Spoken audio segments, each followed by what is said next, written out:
मैं गरिमा अग्रवाल आप सभी का वंदन करती हूँ, अभिनंदन करती हूँ। आइए आज हम जानते हैं गाज माता की कहानी। लेकिन उससे पहले हम जान लेते हैं कि गाज माता की पूजा कैसे की जाती है और उद्यापन कैसे किया जाता है। गाज माता की कहानी की तैयारी इस तरह करें। सबसे पहले गोबर व पीली मिट्टी से 14 कोने का चौका लगाएं। फिर बीच में रोली का साथिया बनाएं और गेहूं रखें। उसके ऊपर सुपारी या मिट्टी के गणेश जी विराजमान करें। गणेश जी की रोली मोली अक्षत से पूजा करें। गुड़ बताशे रोट व हलवे का भोग लगाएं। इस दिन रोट, लपटा, खीर, हलवा आदि बनाया जाता है, व्रत किया जाता है। कहानी में रोट और हलवा भी रखें। फिर गाज माता का डोरा, जिसे गाज भी कहा जाता है, जो 14 गांठें लगाकर बनाया जाता है, उसे रखें। अब जो 14 कोने का चौका आपने लगाया है, उसमें हर 14 कोनों पर रोली लगाएं। पानी का लोटा रखें। गाज यानी गाज के डोरे की पूजा करें। फिर हाथ में आंखें लेकर गाज माता की कहानी सुने। कहानी का रोट ब्राह्मण को दे दें।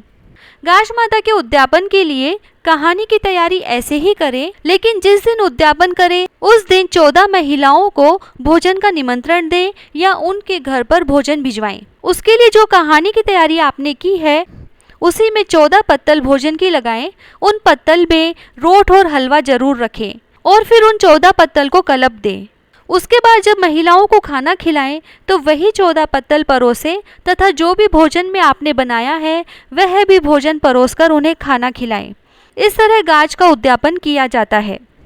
आइए अब सुनते हैं गाज माता की कहानी। एक राजा रानी थे, उनके संतान नहीं थी। वह बहुत दुखी थे। एक दिन रानी ने विचार किया कि मैंने कभी गाज का डोरा नहीं लिया। उसने प्रार्थना की कि हे गाज माता, मेरे संतान होगी तब से मैं भी गाज का डोरा लेऊंगी और हलवे की कढ़ाई करूंगी। उसके 9वें महीने बेटा हो गया। राजा रानी बहुत खुश हुए। बच्चा बड़ा हो गया, लेकिन रानी गाज माता का उद्यापन करने की बात भूल गई। अब भादवे की शुक्ल पक्ष की 14 को गाज माता बुढ़िया का वेश धरकर गांव में घूम रही थी। गाज ले लो, गाज ले लो। गांव में सबने गाज माता का डोरा ले लिया। अब गाज माता राजा के महल के नीचे गई और रानी से कहलवाया कि गाज का डोरा ले लो। तो रानी जी ने सोचा कि सोने के हार में डोरा बांधूंगी तो अच्छा नहीं लगेगा और रोट लपटा खाऊंगी तो कंवर का पेट दर्द हो जाएगा। रानी ने नौकरों को मना कर दिया कि हमें डोरा नहीं लेना है। गाज माता को बुरा लगा कि संकल्प करके भी पूरा नहीं किया। गाज माता कंवर की जीभ निकालकर ले गई। अब बच्चा जोर जोर से रोने लगा। सबने मिलकर चुप करवाया, लेकिन चुप नहीं हुआ। वेद हकीम सभी ने देखा, लेकिन बालक चुप नहीं हुआ। परेशान हो गए। अचानक रानी को याद आया कि गाज माता का दोष हो गया। बच्चे के गले में देखा तो जीभ ही नहीं थी। रानी घबरा गई और नौकरों को भेजा कि जो बुढ़िया आई थी उसे ढूंढ कर लाओ। नौकर बुढ़िया को लेने गए तो नहीं आई। आखिर में रानी जी खुद गई और गाज माता के पांव पकड़े और माफ़ी मांगी। कहा कि मैंने गाज का डोरा नहीं लिया, मुझे आप डोरा दो। मैं गाज माता की कढ़ाई करूंगी और भोग लगाऊंगी, रोट और हलवा खाऊंगी। मुझे माफ़ कर दो, बच्चे की जीभ वापस लगा दो। रानी ने डोरा गले में बांधा और जो संकल्प लिया उसे पूरा किया। गाज माता ने खुश होकर बच्चे की जीभ वापस लगाई तो कंवर चुप हो गया। सब खुश हुए। राजा रानी ने व्रत किया, उद्यापन किया। अब रानी जी हर वर्ष गाज का डोरा लेने लगी। हे गाज माता, जैसे राजकुमार को स्वस्थ किया वैसे सबके बच्चों की रक्षा करना।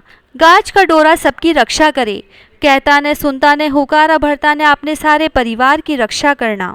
इसके बाद अनंत भगवान और बिंदाई जी की कहानी भी सुननी चाहिए। अनंत भगवान की कहानी का वीडियो आपको हमारे चैनल पर मिल जाएगा, जिसका लिंक नीचे डिस्क्रिप्शन में दिया हुआ है। अब आइए सुनते हैं बिंदाई जी की कहानी।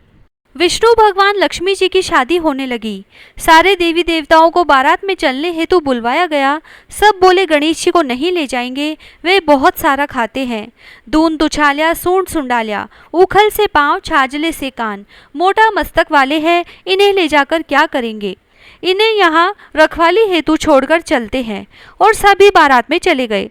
इतने में नारद जी आए और गणेश जी को बहुत भड़का दिया। इन सब ने मिलकर आपका बड़ा अपमान किया है। बारात बुरी लगती, इस कारण आपको नहीं लेकर गए। अब तो गणेश जी को गुस्सा आ गया और उन्होंने सारे चूहों को आवाज दे दी कि सारी जमीन थोती कर दो। जमीन थोती होने से भगवान के रथ के पहिए जमीन में धंसने लगे। सबने अपनी अपनी कोशिश कर ली, परंतु पहिए वापस नहीं निकले। अब तो खाती को बुलवाया गया। खाती आया और पहिए के हाथ लगाकर बोला, जय गजानन महाराज की जय, और पहिया निकल आया। सब कहने लगे कि गणेश जी को क्यों याद किया। तो खाती बोला, गणेश जी को सुमेर बिना तो कोई काम सिद्ध नहीं होता। सब सोचने लगे, हम तो गणेश जी को ही घर पर छोड़ आए।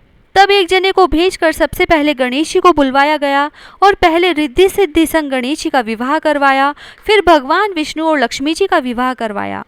हे गणेश जी महाराज, जैसा भगवान का काम सिद्ध करा वैसा सबका काम सिद्ध करना। कहता ने सुनता ने हुकारा भरता ने अपने सारे परिवार की रक्षा करना। जय श्री राधे।